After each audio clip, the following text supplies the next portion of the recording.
Okay. கர்த்தருடைய பரிசுநாம ஸ்தோத்திரம். என் பேர் கார்த்திக். சைதாபேட் பகுதியில் இந்த கிளாஸில் படிச்சுட்ருக்கேன். இந்த கிளாஸ் மூலிமா என்னுடைய வாழ்க்கையில் நடந்த பல அற்புதங்கள் இருக்குது. ஆனால் ரீசெண்டாக இந்த கிளாஸில் நடந்த ஒரு காரியம் என்னென்னா, நாங்கள் வாலிபுல்லாக சேர்ந்து கொஞ்சம் நேரத்தில் ஜெபிச்சுட்ருக்கோம். ஸோ இந்த ஜெபிச்சுட்டு இருக்கும்போது ஆண்டவர் ஒரு சில காரியத்தை பேசினார். அது என்னுடைய வாழ்க்கையில், என்னுடைய ஆவிக்குரிய வாழ்க்கையில் என்னென்னா, இது ஆண்டவர் பேசலை, பிசாசு பேசியிருக்கா அப்படின்னு சொல்லிட்டு என் வாழ்க்கையில் வந்துகிட்டே இருந்தது. நானும் அதை பிசாசு தான் பேசுகிறான்னு சொல்லிட்டு ஆண்டோடைய வார்த்தையை ஒதுக்கி வச்சுட்டு வந்துகிட்டே இருந்தேன். எனக்குள்ளே இதை குறித்து கேள்வி கேட்கணும், கிளாஸில் போய் கேள்வி கேட்கணும், எப்படியாச்சும் நான் கேட்டு இதை தெரிஞ்சுக்கணும். ஏன்னா ஆண்டவர் தான் பேசுகிறாரா, நான் பிசாசு பேசுகிறான்னு அப்படின்னு சொல்லிட்டு தெரிஞ்சுக்கணும்னு சொல்லிட்டு ஒரு ஆவலோடு ஒரு நாள் திங்கட்கிழமை கிளாஸுக்கு வந்திருந்தேன். அப்படி வரும்போது ஆண்டவர் எனக்கே பேசினார். இது ஆண்டவர் எப்படி பேசுவார், பிசாசு எப்படி பேசுவார், பிசாசுடைய வார்த்தைக்கு நான் கீழ்ப்படியலாமா வேண்டாமா, இல்லை அவனுடைய வார்த்தைக்கு நான் என்னதான் பண்ணணும் அப்படின்னு சொல்லிட்டு லூக்கா 4ஆம் அதிகாரத்தில் லூக்கா 2ஆம் அதிகாரத்தில் வாசிக்கும் போது தேவன் பிசாசு சோதிக்கும் போது என்னெல்லாம் பண்ணா அப்படின்னு சொல்லிட்டு பார்க்கும்போது அதில் ஆண்டவர் என்ன செய்தாரோ அதை நான் கற்றுக்கொண்டேன். அதை கற்றுக்கொண்ட மாத்திரமல்ல, அதை ஆண்டவர் சொல்லி கொடுக்கும் பொழுது என் வாழ்க்கையில் பிசாசு வைத்த எல்லா காரியத்தையும், அவன் எதிர்மறையாக பேசின எல்லா காரியத்தையும் ஆண்டவர் அந்த நேரத்தில் ஜெபித்து உடைக்கிறதுக்கு அந்த கிருபை செஞ்சார்.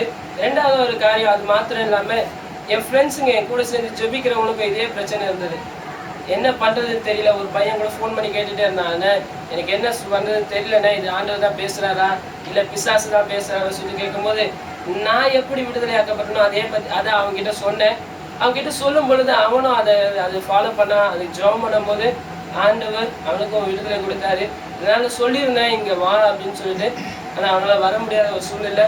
ஆண்டவர் இது மாத்திரம் இல்லை, பல காரியத்தை, ஆவிக்குரிய காரியத்திலும் சரி, என் குடும்ப வாழ்க்கையிலையும் சரி, என்னுடைய அப்பா அம்மாக்கு நான் எப்படி நடந்துக்கணும், என்னுடைய வேலை ஸ்தலத்தில் நான் எப்படி நடந்துக்கணும் என்பதை இந்த கிளாஸில் நான் நிறைய கற்றுக்கிட்டேன். ஆவிக்குரிய காரியம் மாத்திரம் இல்லை, உலகத்தின் காரியத்திலையும், என் வேலையிலையும், என் கூட பிறந்தவங்க மத்தியில், என் சகோதரன் மத்தியில், என் சின்ன சின்ன ஊழியத்தின் மத்தியில் நான் என்னெல்லாம் செய்யணும் என்பதை இந்த கிளாஸ் மூலம் பார்த்துட்டேன்.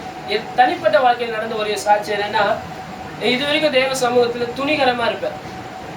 இப்போ பண்ணிக்கலாம், அப்போ பண்ணிக்கலாம், மனசு ஈஸியாக இருக்கும், காம்ப்ரமைஸ் ஆகிட்டு எங்கே வேணால் போயிட்டே இருந்துருவேன். ஆனால் இந்த கிளாஸில் வர எனக்கு என்ன ஆச்சுன்னா, ஆண்டவர் சமூகத்தில் ஒரு பயம் வந்தது.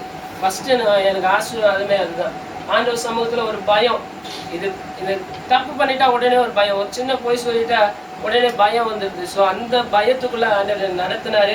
இந்த கிளாஸ் மூலம் பல இடத்துல எனக்கு ஆண்டவர் நல்ல பிரயோஜனமாக கொடுத்துருக்காரு. நிறைய பேருக்கு இந்த கிளாஸ் மூலமாக என்னால் நான் நிறைய காரியத்தை செய்ய ஆண்டவர் கிருபை கொடுத்துருக்காரு.